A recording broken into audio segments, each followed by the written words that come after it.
أشهد أن لا إله إلا الله وحده لا شريك له وأشهد أن محمدا عبده ورسوله أما بعد فأعوذ بالله من الشيطان الرجيم بسم الله الرحمن الرحيم الحمد لله رب العالمين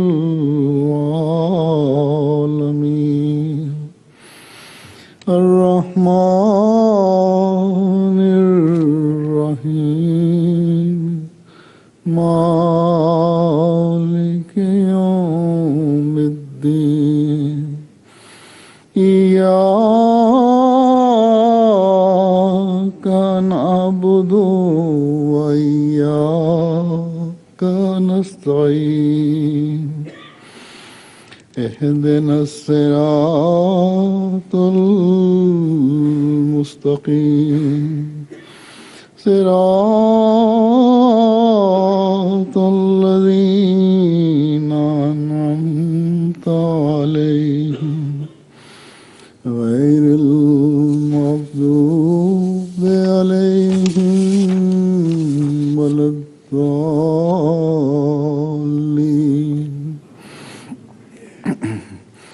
لن تنالوا البر حتى تنفقوا مما تحبون وما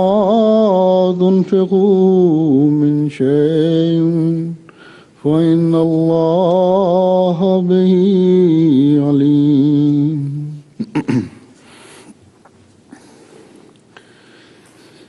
اس آیت کا ترجمہ ہے کہ تم کامل نیکی ہرگز نہیں پا سکتے جب تک کہ اپنی پسندیدہ اشیاء میں سے خدا کے لیے خرچ نہ کرو، اور جو کوئی چیز بھی تم خرچ کرو اللہ اسے یقیناً خوب جانتا ہے.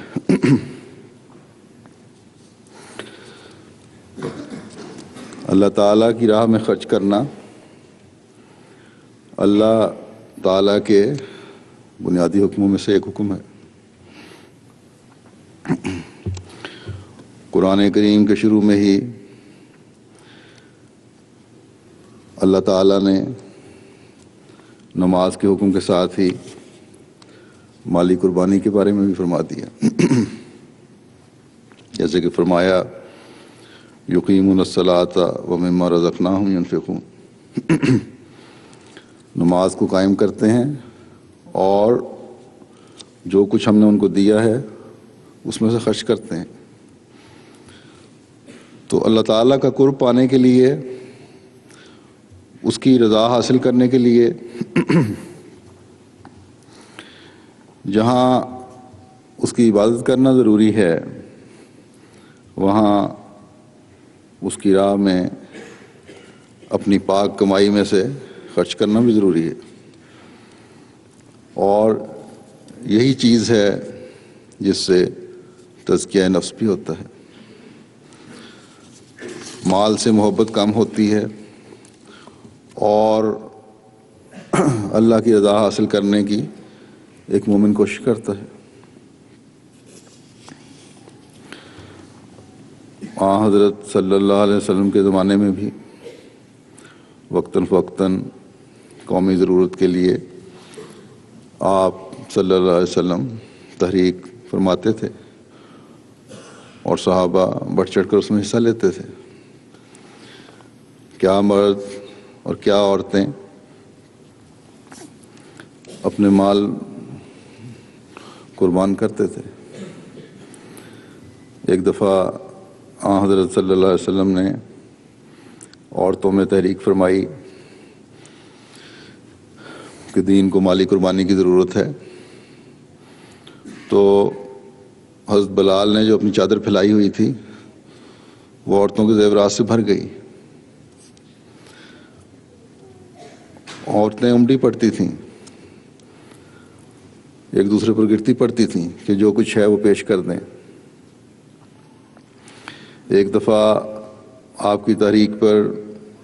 حضرت عمر اپنے گھر کا آدھا سامان لے کر حاضر ہوئے اور حضرت ابوبکر صدیق رضی اللہ تعالیٰ عنہ اپنے گھر کا کل اثاثہ اللہ اور اس کے رسول کے حضور پیش کرنے کے لیے لے آئے. حضرت صلی اللہ علیہ وسلم نے پوچھا اے ابوبکر گھر میں بھی کچھ چھوڑ کے آئے ہو؟ تو عرض کی کہ گھر میں اللہ اور اس کا رسول چھوڑ آیا ہوں، جس سے بڑھ کر کوئی اثاثہ نہیں ہے، جس سے بڑھ کر کوئی سامان نہیں ہے، جس سے بڑھ کر کوئی جائیداد نہیں ہے. حضرت عمر کہتے ہیں کہ جب میں اپنے گھر کا آدھا سامان لے کر حاضر ہوا تھا تو اس وقت میرا خیال تھا کہ آج میں ابوبکر سے آگے نکل گیا ہوں، لیکن کہتے ہیں کہ ابو بکر کی اس بات سن کر میں نے سوچا کہ میں ابو بکر سے کبھی آگے نہیں نکل سکتا۔ جب یہ آیت لن تنالوا البر حتی تنفقوا نازل ہوئی تو حضرت ابو طلحہ انصاری جو مدینہ کے انصار میں سے سب سے زیادہ مالدار تھے، ان کے کھجوروں کے باغات تھے جن میں سب سے عمدہ باغ بیرہا نامی تھا جو حضرت اللہ کو بہت پسند تھا اور مسجد نبی کے بالکل سامنے اور قریب تھا۔ حضرت صلی اللہ علیہ وسلم اکثر وہاں تشریف لے جایا کرتے تھے اور وہاں کے کنویں کا ٹھنڈا پانی پیا بھی کرتے تھے، بڑا پسند تھا آپ کو۔ تو آیت نازل ہونے کے بعد حضرت ابو طلحہ انصاری حضور صلی اللہ علیہ وسلم کی خدمت میں حاضر ہوئے اور عرض کی کہ یہ باغ مجھے سب سے زیادہ پسند ہے، میں اسے اللہ کی راہ میں دیتا ہوں اور امید کرتا ہوں کہ اللہ تعالیٰ میری اس نیکی کو قبول کرے گا اور میرے آخرت کے ذخیرے میں شامل کرے گا۔ تو یہ ہوتے تھے صحابہ کے نمونے مالی قربانیوں کے۔ اس آیت کی وضاحت میں حضرت اقدس مسیح موعود علیہ الصلوۃ والسلام فرماتے ہیں کہ تم حقیقی نیکی کو جو نجات تک پہنچاتی ہے نہیں پا سکتے بجز اس کے کہ تم خدا تعالیٰ کی راہ میں وہ مال اور وہ چیزیں خرچ کرو جو تمہاری پیاری ہیں۔ پھر آپ نے فرمایا مال کے ساتھ محبت نہیں چاہیے۔ اللہ تعالیٰ فرماتا ہے لن تنالوا البر حتی تنفقوا مما تحبون، کہ تم ہرگز نیکی کو نہیں پا سکتے جب تک کہ تم ان چیزوں میں سے اللہ کی راہ میں خرچ نہ کرو جن سے تم پیار کرتے ہو۔ اگر حضور صلی اللہ علیہ وسلم کے زمانے کے ساتھ آج کل کے حالات کا مقابلہ کیا جائے تو اس زمانے کی حالت پر افسوس آتا ہے۔ فرمایا کیونکہ جان سے پیاری کوئی شے نہیں، اور اس زمانے میں اللہ تعالیٰ کی راہ میں جان ہی دینی پڑتی تھی۔ تمہاری طرح وہ بھی بیوی اور بچے رکھتے تھے، جان سب کو پیاری لگتی ہے، مگر وہ ہمیشہ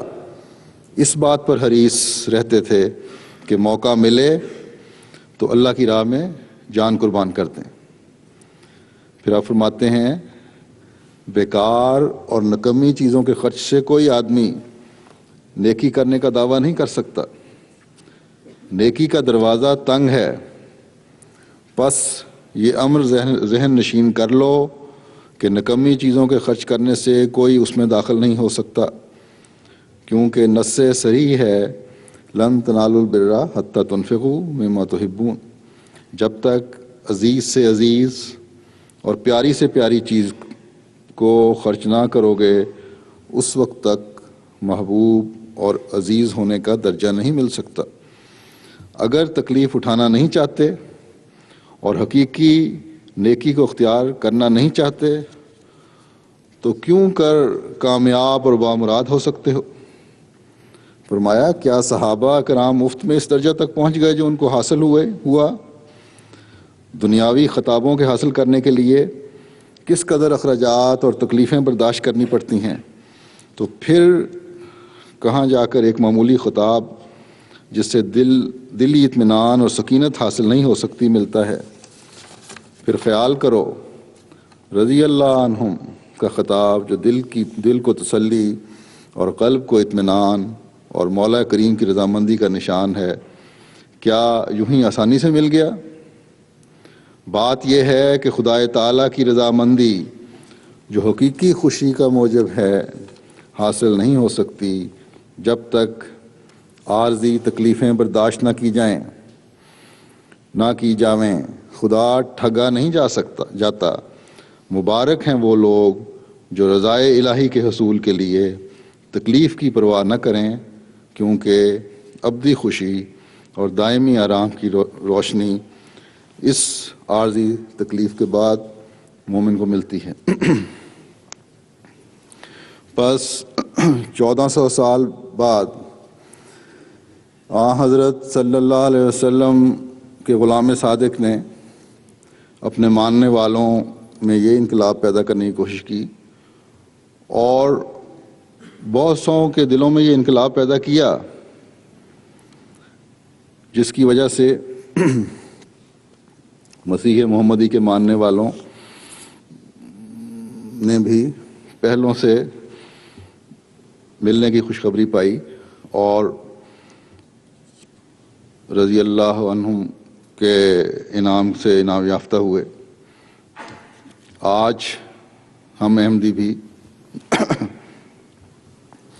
جو ان بزرگوں کی اولادیں ہیں اور خالصتاً اللہ کی خاطر ان نیکیوں پر قدم مارنے کی کوشش کرتے ہیں جس کے کرنے کا اللہ تعالیٰ نے حکم فرمایا ہے، اور جن کے کرنے کا اس زمانے میں ہم نے حضرت مسیح موعود علیہ الصلوۃ والسلام کے ہاتھ پر عہد کیا ہے۔ یہ زمانہ جو حضرت مسیح موعود علیہ السلام کا زمانہ ہے، اللہ اور رسول صلی اللہ علیہ وسلم کے وعدوں کے مطابق دائمی اور ہمیشہ رہنے والا زمانہ ہے، اور خلافت حقہ کے ذریعے اس نے تا قیامت جاری رہنا ہے۔ اس لیے جو انقلاب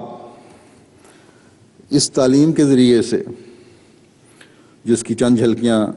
میں نے حضرت مسیح موعود علیہ الصلوۃ والسلام کے چند اقتباسات سے پیش کی ہیں، حضرت مسیح موعود علیہ السلام کے صحابہ نے اپنے اندر ایک تبدیلیاں پیدا کیں اور قربانی کے اعلیٰ نمونے قائم کیے۔ ان تبدیلیوں کو ہم نے اس زمانے میں جاری رکھنا ہے، کیونکہ اللہ تعالیٰ کے ارشاد کے مطابق ہماری بچت اسی میں ہے کہ ہم اس کی راہ میں اپنا بہترین مال خرچ کریں، اس کی رضا حاصل کریں، جیسا کہ اللہ تعالیٰ فرماتا ہے انفقوا خیرا لانفسکم، اپنا مال خدا کی راہ میں خرچ کرو، یہ تمہاری جانوں کے لیے بہتر ہوگا۔ یعنی تمہارے اپنے لیے بھی یہی بہتر ہے کہ کیونکہ اس کے بدلے میں اللہ تعالیٰ تمہارے سے راضی ہوگا جو تم مال خرچ کرو گے، تمہیں مزید نیکیوں کی توفیق ملے گی، بلکہ اللہ کی راہ میں خرچ کرنے کے بعد جو تم اپنے یا اپنے گھر پر یا اپنی اولاد پر خرچ کرو گے اس میں بھی برکت پڑے گی۔ تمہارے تھوڑے مال میں بھی خدا تعالیٰ اتنی برکت رکھ دے گا جو تم پر اللہ تعالیٰ کے فضلوں کا اظہار کر رہی ہوگی۔ تمہارے بچوں میں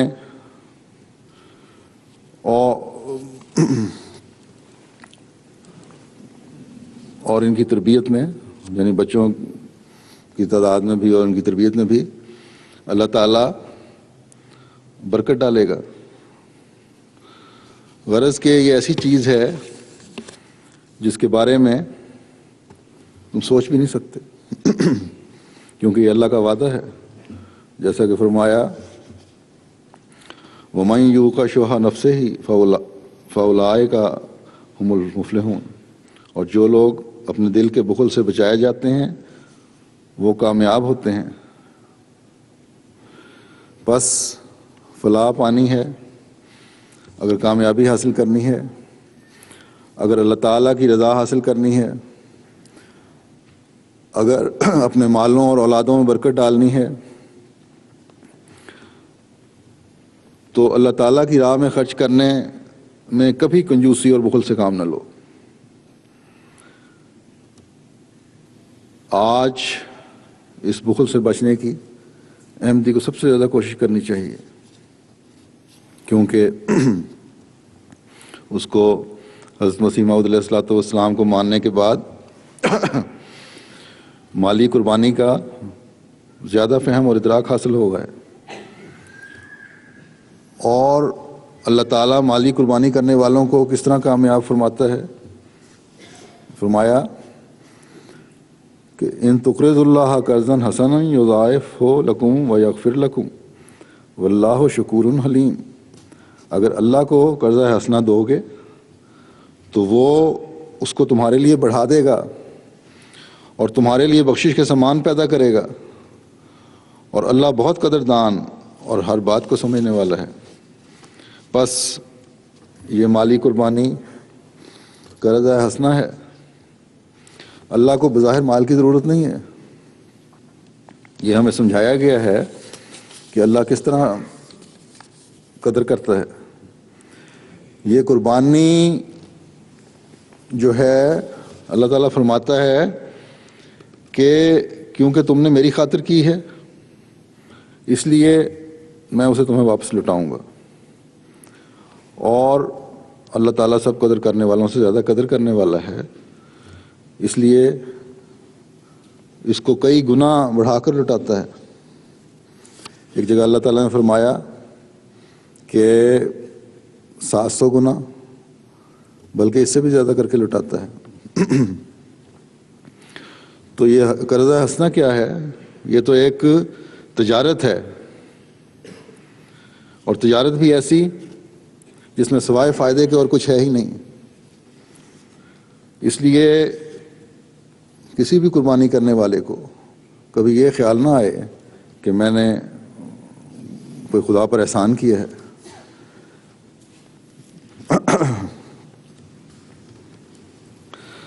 اور صرف مالی لحاظ سے یا دنیاوی لحاظ سے ایسے قربانی کرنے والوں پر اللہ تعالیٰ کے حالات اللہ تعالیٰ ٹھیک نہیں کرتا، بلکہ فرمایا کہ میں تمہارے دنیاوی فائدے جو ہونے ہیں وہ ہونے ہیں، گناہ بھی بخش دوں گا۔ انسان گناہوں کا پتلا ہے، ایک دن میں کئی گناہ سرزد ہو جاتے ہیں، کئی غلطیاں ہو جاتی ہیں۔ ایک تو ان قربانیوں کی وجہ سے ان گناہوں سے بچے رہو گے، ایک نیکیوں کی طرف توجہ پیدا ہوتی رہے گی، دوسرے جو غلطیاں اور کوتاہیاں سرزد ہو گئی ہیں ان کی بخشش کے سامان بھی پیدا کر رہے ہوگے اللہ کی راہ میں قربانی کر کے۔ بس اس طرف توجہ کرو اور اللہ کے فضلوں کے وارث ٹھہرو۔ اللہ تعالیٰ کس طرح ان قربانی کرنے والوں کو نوازتا ہے، اس بارے میں ایک حدیث میں روشنی پڑتی ہے۔ حضرت ابو ہریرہ رضی اللہ تعالیٰ عنہ بیان کرتے ہیں کہ حضرت صلی اللہ علیہ وسلم نے فرمایا، ہر صبح 2 فرشتے اترتے ہیں، ان میں سے ایک کہتا ہے کہ اے اللہ، خرچ کرنے والے سخی کو اور دے اور اس کے نقش قدم پر چلنے والے اور پیدا کر۔ دوسرا کہتا ہے اے اللہ، روک رکھنے والے کنجوس کو ہلاکت دے اور اس کا مال و متاع برباد کر دے۔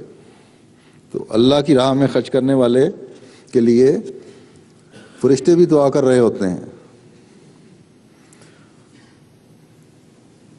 تو یہ فرشتوں کی دعا کا انتظام اللہ تعالیٰ نے اس لیے کیا ہے کہ وہ قربانی کرنے والوں کی قدر کرتا ہے۔ بس یہ بھی اللہ تعالیٰ کے اپنے فضل نازل کرنے کے طریقے ہیں۔ اس حدیث میں دوسرا رخ بھی تصویر کا دکھا دیا کہ ایک طرف تو اللہ تعالیٰ مالی قربانی کرنے والوں کی قدر کرتا ہے، ان کی بخشش کے سامان پیدا فرماتا ہے، اس کے مال میں اضافہ کرتا ہے، اس کے نفوس میں برکت ڈالتا ہے۔ دوسری طرف بخیل اور کنجوس اور دنیا داروں کو نہ صرف ان برکات سے محروم کر رہا ہوتا ہے، بلکہ ایسا موقع بھی آ جاتے ہیں جو ان کے پاس ہے اس سے بھی محروم کر دیتا ہے، اس دنیا میں بھی اور آخرت میں بھی اس کی ہلاکت کے سامان ہو رہے ہوتے ہیں۔ ایک سخی اور مالی قربانی کرنے والے کے جنت میں جانے اور بخیل کے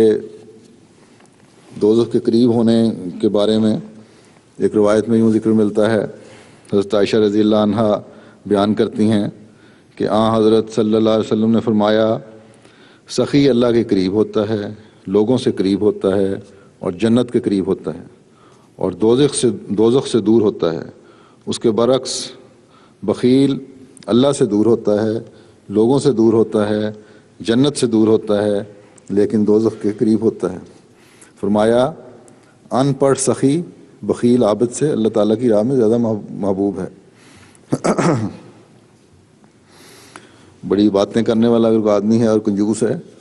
تو وہ اللہ تعالیٰ کی نظر میں اتنا محبوب نہیں جتنا ایک سخی ہے، چاہے کم باتیں بھی کر رہا ہو۔ باتیں تو کم نہیں ہوں گی، پھر اللہ تعالیٰ توفیق دیتا ہے کہ باتیں بڑھتی چلی جاتی ہیں۔ پھر اللہ تعالیٰ دنیاوی لحاظ سے بھی کس طرح نوازتا ہے اور مال میں برکت دیتا ہے،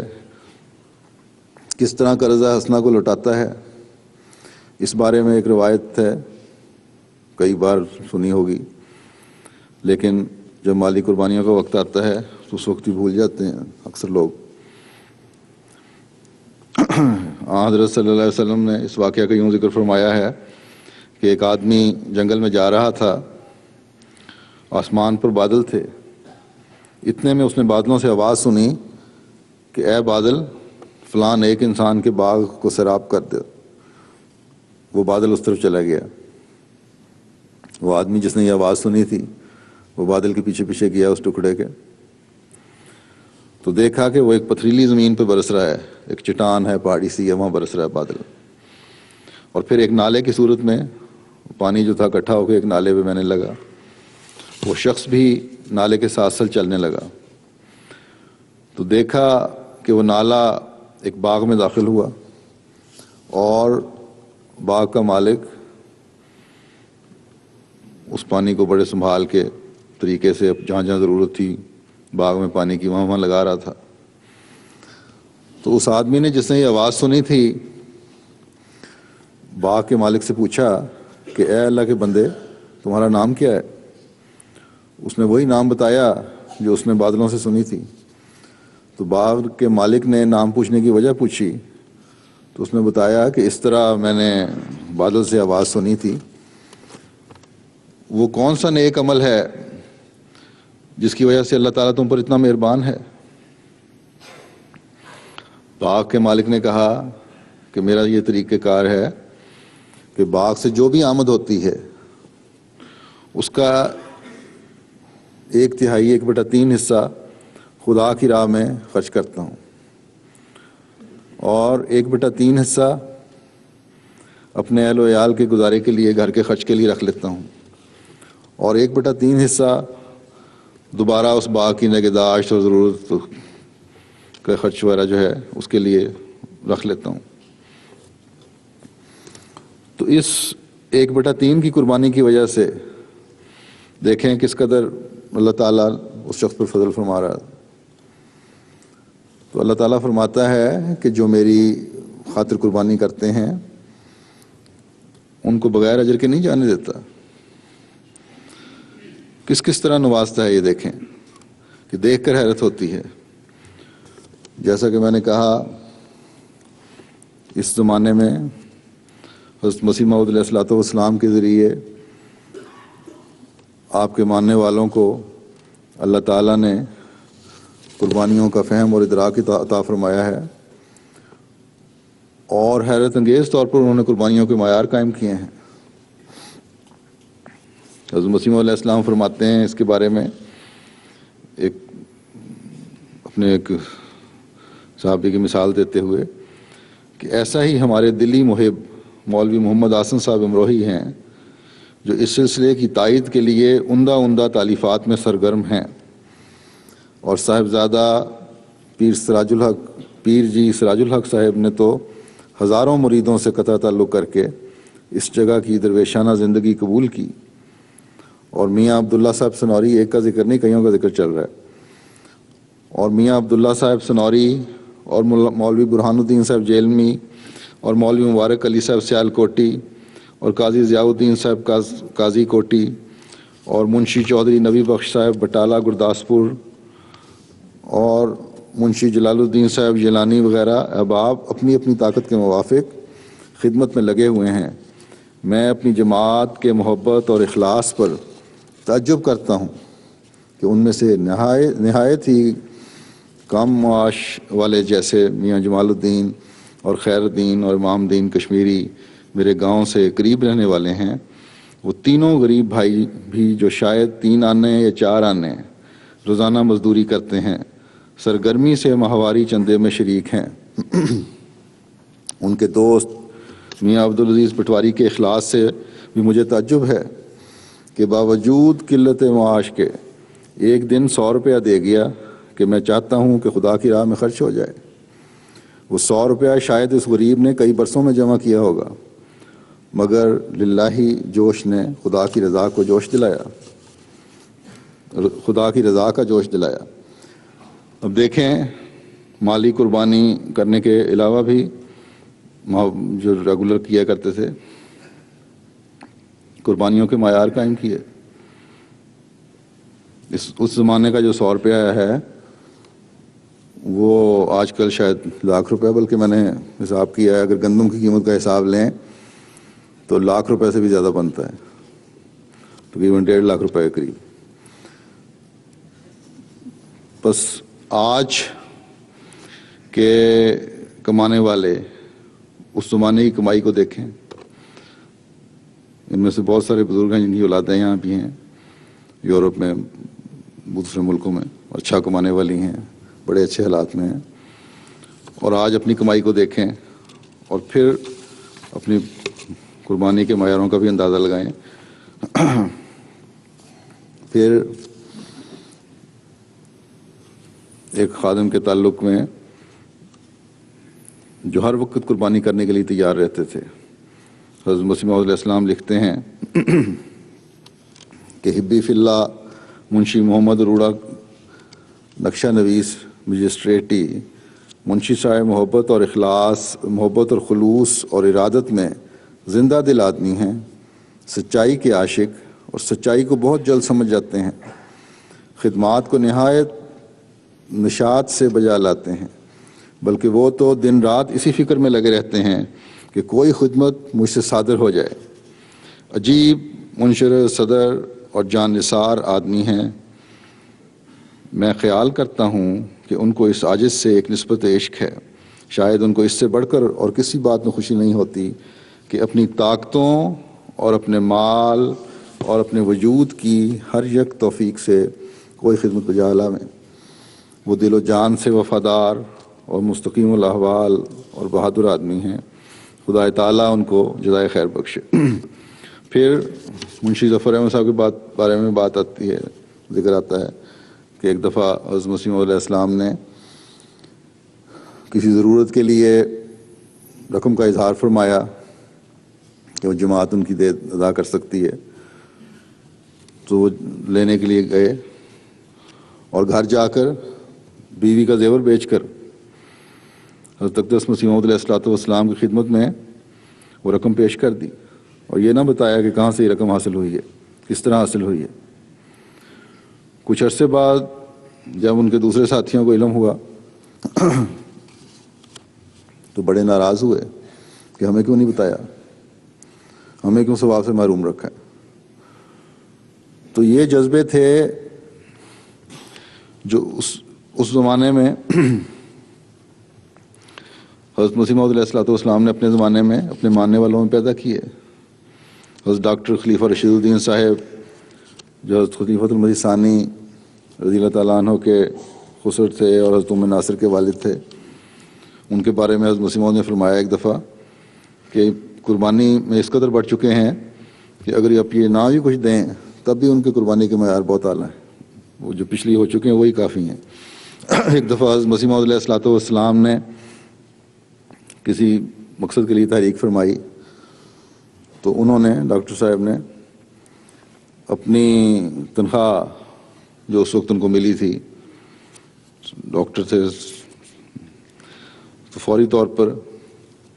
حضرت مسیح موعود علیہ الصلوۃ والسلام کو پوری کی پوری تنخواہ بھجوا دی۔ تو جو قریب تھے کوئی ان کے موجود، انہوں نے کہا کہ کچھ اپنے لیے بھی رکھ لیں خرچ کرنے کے لیے، آپ کو بھی ضرورت ہوگی۔ انہوں نے کہا کہ آج خدا کے مسیح نے رقم کا مطالبہ کیا ہے دین کی ضرورت کے لیے، میری ضرورتیں دینی ضرورتوں سے بڑھ کر نہیں ہیں، اس لیے یہ ساری کی ساری رقم ابھی فوری طور پر بھجوا رہا ہوں جو میرے پاس موجود ہے۔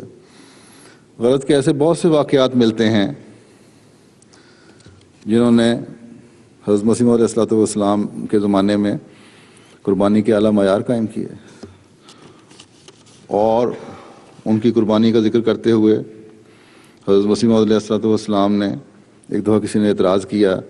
کہ اس خلیفہ اول کے بعد تو ان کے پاس کوئی ایسا نہیں ہے جو اتنی قربانی کرنے والا ہو، تو اس معترض کا جواب دیتے ہوئے حضرت مسیح موعود علیہ السلام نے فرمایا کہ آپ کہتے ہیں کہ صرف ایک حکیم نور الدین صاحب اس جماعت میں عملی رنگ رکھتے ہیں، دوسرے ایسے اور ایسے ہیں، میں نہیں جانتا کہ آپ اس افتراء کا کیا جواب دیں گے۔ میں حلفاً کہہ سکتا ہوں کہ کم از کم 1,00,000 آدمی میری جماعت میں ایسے ہیں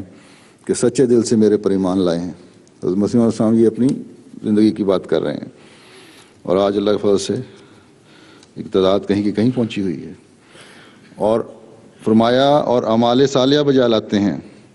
اور باتیں سننے کے وقت اس قدر روتے ہیں کہ ان کے گریبان تر ہو جاتے ہیں۔ میں اپنے ہزارہا بیعت کنندوں میں اس قدر تبدیلی دیکھتا ہوں کہ موسیٰ نبی کے پیرو ان سے جو ان کی زندگی میں ان پر ایمان لائے تھے 1000 درجہ ان کو بہتر خیال کرتا ہوں، اور ان کے چہرے پر صحابہ کے اعتقاد اور صلاحیت کا نور پاتا ہوں۔ ہاں، شاذ و نادر کے طور پر اگر کوئی اپنی فطرتی نقص اور صلاحیت میں کم رہا ہو تو وہ شاذ و نادر میں داخل ہے۔ فرمایا میں دیکھتا ہوں کہ میری جماعت نے جس قدر نیکی اور صلاحیت میں ترقی کی ہے یہ بھی ایک معجزہ ہے۔ 1000 آدمی دل سے فدا ہیں،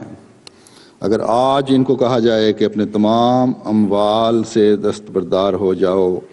تو وہ دستبردار ہو جانے کے لیے مستعد ہیں۔ پھر بھی میں ہمیشہ ان کو اور ترقیات کے لیے ترغیب دیتا ہوں، اور ان کی نیکیاں ان کو نہیں سناتا مگر دل میں خوش ہوتا ہوں۔ حضرت مسیح موعود علیہ الصلوۃ والسلام نے اپنی جماعت میں جو پاک تبدیلی پیدا کی اس کی نظیر نہیں ملتی، اس کی کوئی مثال نہیں ملتی، اور ہر زمانے میں یہ قربانی کرنے والے پیدا ہوتے رہے، ان میں امیر بھی ہیں اور غریب بھی ہیں۔ خلافت ثانیہ میں جب حضرت خلیفۃ المسیح ثانی رضی اللہ تعالیٰ عنہ نے ایک مالی تحریک فرمائی تو ہر طبقہ نے لبیک کہا۔ ایک بڑھیا جس کا گزارا بھی مشکل سے ہوتا تھا، شاید امداد سے ہوتا تھا، ایک مرغیاں رکھی ہوئی تھیں، اس کے انڈے بیچتی تھی، حضرت خلیفۃ المسیح ثانی کے پاس آئی اور عرض کی کہ میری یہ جو 1-2 مرغیاں ہیں ان کے انڈے بیچ کر یہ تھوڑے سے پیسے حضور کی خدمت میں اس تحریک کے لیے لائی ہوں۔ دیکھیں اس عورت کا جذبہ جو خلیفہ وقت کی طرف سے کی گئی تحریک میں پیچھے اس نے رہنا گوارا نہیں کیا۔ یقیناً اس کے اس جذبے کی وجہ سے اس کے وہ چند پیسے یا وہ چند انڈے جو تھے خدا تعالیٰ کے نزدیک کروڑوں روپوں سے زیادہ اہمیت رکھتے تھے، اور یہ واقعات ہر زمانے میں ہوتے ہیں۔ آج بھی ایسی عورتیں ہیں جو قربانیوں کی اعلیٰ مثال قائم کرتی ہیں۔ ایک خاتون نے اپنا بہت سا زیور خلافت رابعہ میں مختلف تحریکات میں دے دیا تھا۔ میری طرف سے بھی جب بعض تحریکات ہوئیں تو پھر کچھ زیورات جو باقی بچے ہوئے تھے دے دیے، پھر ان کو کچھ زیورات تحفہ ملے یا کہیں سے بھی دوبارہ بنائے تو وہ بھی اللہ کی راہ میں خرچ کر دیے۔ اسی طرح مردوں میں سے بھی بہت قربانیاں کرنے والے لوگ ہیں جنہوں نے اپنے سے توفیق سے بڑھ کر قربانیاں کی ہیں۔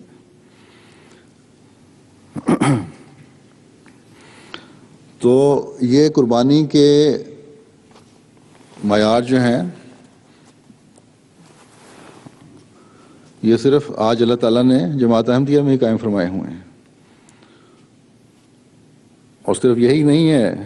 کہ یہ کسی پاکستانی یا ہندوستانی کو یہ فخر حاصل ہے کہ باپ دادا صاحب بھی تھے اس لیے ہماری نسلوں میں بھی وہ قربانی کے معیار چل رہے ہیں، بلکہ دنیا کے ہر ملک میں، ہر قوم میں قربانی کی مثالیں قائم ہو رہی ہیں۔ افریقہ میں وہاں کے غریب لوگ بھی جو ہیں وہ بھی آج اپنی مرغیاں یا مرغیوں کے انڈے یا ایک آدھ بکری جو ان کے پاس ہوتی ہے وہ لے کر آتے ہیں کہ پیسے تو نقد ہمارے پاس ہیں نہیں، یہ ہمارے چندے میں کاٹ لیں۔ پھر افریقنوں میں ایسے خوشحال مرد اور عورتیں بھی ہیں جنہوں نے بڑی بڑی مالی قربانیاں دی ہیں اور دے رہے ہیں۔ مسجدوں کے لیے پلاٹ خریدے، مسجدیں بنائیں اور بڑی بڑی مسجدیں بنائیں کافی بڑی رقم سے۔ ابھی اسی سال بھی ایک عورت نے افریقہ میں ایک ملک میں ایک بڑی خوبصورت مسجد بنا کے جماعت کو پیش کی ہے۔ تو یہ انقلاب حضرت مسیح موعود علیہ الصلوۃ والسلام کے ماننے کے بعد ان لوگوں میں آیا ہے، اور جیسا کہ حضرت مسیح موعود علیہ الصلوۃ والسلام نے فرمایا کہ میری جماعت نے جس قدر نیکی اور صلاحیت میں ترقی کی ہے یہ بھی ایک معجزہ ہے۔ ہزارہا آدمی دل سے فدا ہیں۔ اگر آج ان کو کہا جائے کہ اپنے تمام اموال سے دستبردار ہو جائیں تو وہ دستبردار ہو جانے کے لیے مستعد ہیں۔ تو حضرت مسیح موعود علیہ السلام کی اس پیاری جماعت نے یہ نمونے حضرت مسیح موعود کی زندگی میں ہی قائم نہیں کیے، بلکہ آج بھی یہ نمونے قائم ہیں، اور یقیناً یہ ان دعاؤں کے پھل ہیں جو حضرت اقدس مسیح موعود علیہ الصلوۃ والسلام نے اپنی جماعت کے لیے کی ہیں۔ جب بھی کوئی مالی تحریک ہوئی، حضرت مسیح موعود علیہ الصلوۃ والسلام کے ان پیاروں نے ہمیشہ لبیک کہا۔ اس سلسلے میں آج میں بھی آپ کو ایک مالی تحریک کی طرف توجہ دلانا چاہتا ہوں، ناروے کی جماعت کو۔ ایک ایسی مالی تحریک جس کا دورہ ثواب ہے، جس سے آپ جنتوں کے دورے وارث ہو رہے ہیں۔ ایک تو مالی قربانی کر کے، اور دوسرے اس خاص مقصد کے لیے قربانی کر کے جس کے بارے میں اللہ کے رسول صلی اللہ علیہ وسلم نے فرمایا ہے کہ اس نے اپنے لیے جنت میں گھر بنا لیا۔ یعنی مسجد، فرمایا کہ جو مسجد بناتا ہے تو کی تعمیر کرتا ہے وہ اپنے لیے جنت میں گھر بناتا ہے، ویسا ہی جماعت احمدیہ ناروے نے چند سال پہلے اپنی ضرورت کے پیش نظر حضرت خلیفۃ المسیح رابع رحمہ اللہ تعالیٰ کی اجازت سے، بلکہ شاید حضور رحمہ اللہ کے کہنے پر ہی، بہرحال مجھے مستحضر نہیں اس وقت، ایک مسجد بنانے کا وعدہ کیا تھا، لیکن بدقسمتی سے یہ وعدہ پورا نہ ہو سکا۔ ہر ایک نے دوسرے کو الزام دینے کی کوشش کی۔ بہرحال یہ ایک لمبی کہانی ہے، اور سوائے بیسمنٹ کے جو بھی آتے ہوئے میں نے دور سے ہی دیکھی ہے، اور وہ بھی اب کافی بری اور ناگفتہ حالت میں ہے، کچھ تعمیر نہیں ہو سکا۔ اس میں کوئی شک نہیں کہ افراد جماعت نے بہت مالی قربانیاں کی ہیں، لیکن شاید اپنی طاقت سے بڑھ کر منصوبہ بنا لیا تھا، اس لیے پورا نہیں کر سکے۔ لیکن ایک احمدی جب ایک دفعہ عہد کرتا ہے اور اللہ تعالیٰ پر توکل کرتے ہوئے وعدہ کرتا ہے تو اس کو پورا کرنے کی سرتوڑ کوشش کرتا ہے، پھر اپنی پوری صلاحیتوں کے ساتھ اس وعدے کو پورا کرنے کی کوشش کرتا ہے۔ لیکن شاید آپ لوگوں کی اس طرف پوری طرح توجہ نہیں ہوئی یا صحیح طریقے سے یاد دہانی نہیں کروائی گئی،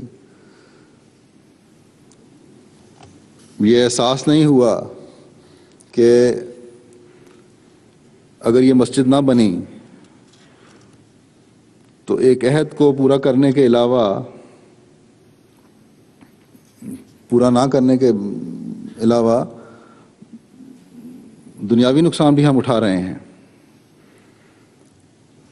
کیونکہ اس پہ بھی جو کچھ بن چکا ہے یا زمین وغیرہ خریدی، اس پہ بھی کافی رقم خرچ ہو چکی ہے، اور پھر استعمال کے قابل کیوں نہیں رہی، جگہ نہیں ہے کیونکہ، اس لیے وہ ضائع بھی ہو رہی ہے۔ دوسرے کونسل نے بھی کئی دفعہ سوال اٹھایا ہے، اور دوسری تنظیمیں بھی جو نہیں چاہتی کہ جماعت یہاں مسجد بنائے، یہ جگہ ان کو کسی اور مقصد کے لیے استعمال کرنا چاہتے ہیں، مختلف اوقات میں اخباروں وغیرہ میں شور مچاتے رہتے ہیں یا اور طریقوں سے شور مچاتے رہے ہیں، اور جو خرچ ہے جو اب تک ہو چکا ہے وہ اس قدر ہے کہ اس کی موجودہ قیمت اگر آپ اس کو بیچیں بھی تو نہیں مل سکتی۔ اس لیے یہ محاورہ ہے نا کہ نہ نگلے بنے نہ اگلے بنے، یہ وہی ہو رہا ہے۔ لیکن مجھے یقین ہے، اور جماعت احمدیہ کی 100 سالہ تاریخ اس بات پر گواہ ہے کہ جماعت کے افراد نے، جماعت نے جب بھی ایک منصوبے کے تحت ایک ہو کر ایک عزم کے ساتھ کسی کام کو شروع کیا ہے تو اسے اللہ تعالیٰ کے فضل سے پھر انجام تک پہنچایا ہے۔ اور اگر آپ بھی اب اس ارادے اور پختہ ارادے سے اس کام کو شروع کریں تو یہ مسجد یقیناً بن سکتی ہے۔ میں نے آپ میں سے اکثریت کے چہرے پر، مردوں، عورتوں، بچوں کے، نوجوانوں کے اخلاص و وفا کے جذبات دیکھے ہیں۔ میں نہیں سمجھتا کہ آپ کے اخلاص و وفا میں کوئی کمی ہے یا کسی سے بھی کم ہے۔ بعض ذاتی کمزوریاں ہیں، ان کو دور کریں، ایک دوسرے سے تعاون کرنا سیکھیں، مضبوط ارادہ کریں تو اللہ تعالیٰ پہلے سے بڑھ کر آپ کی مدد فرمائے گا، اور اپنے وعدوں کے مطابق ایسے ذریعوں سے آپ کے رزق کے اور آپ کے کام کی تکمیل کے اور آپ کے اس وعدے کو پورا کرنے کے سامان پیدا فرمائے گا کہ جس کا آپ سوچ بھی نہیں سکتے۔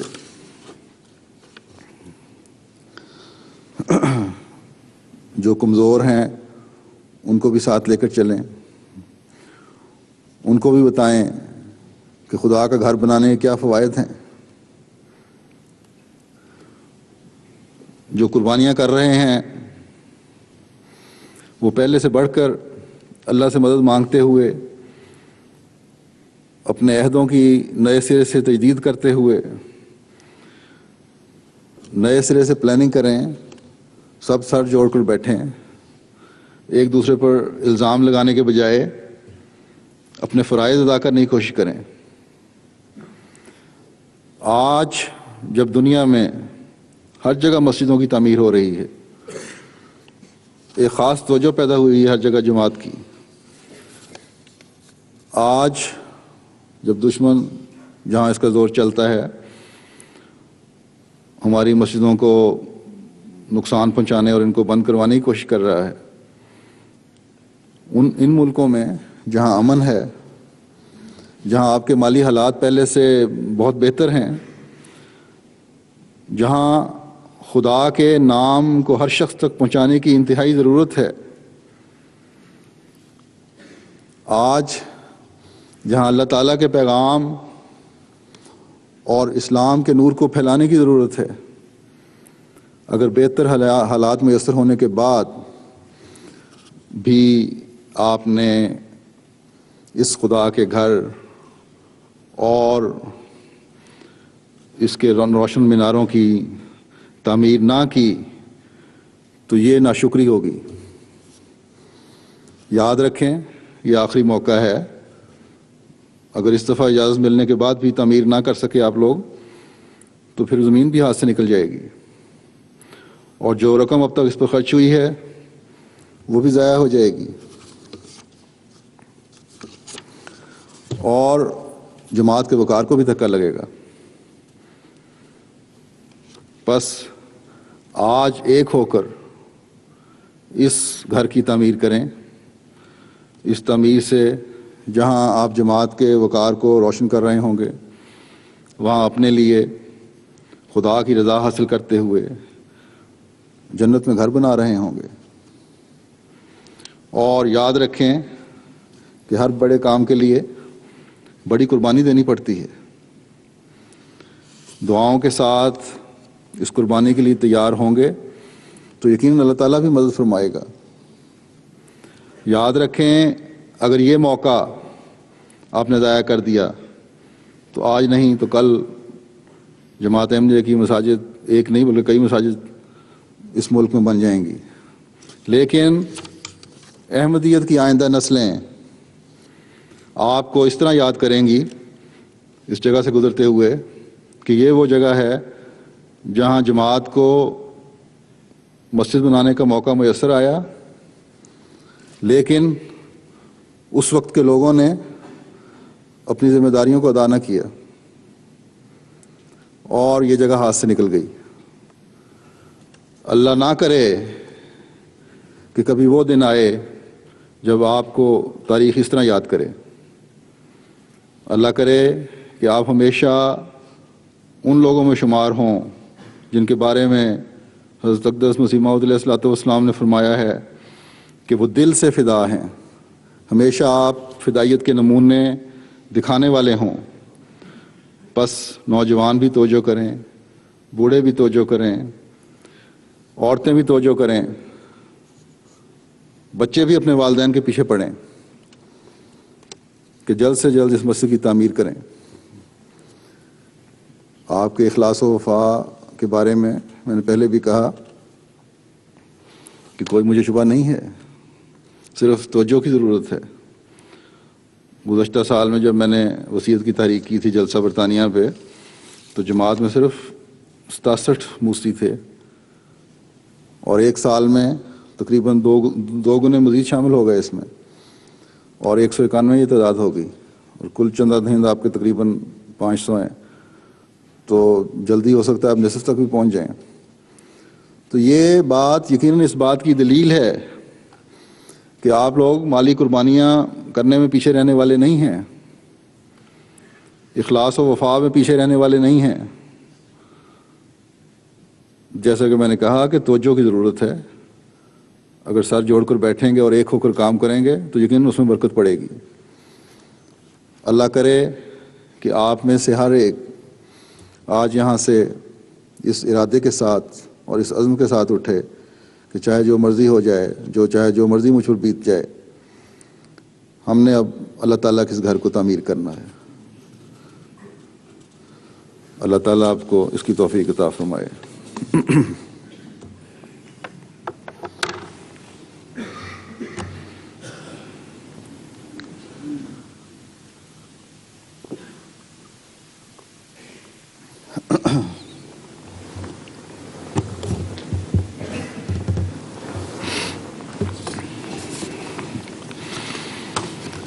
الحمد لله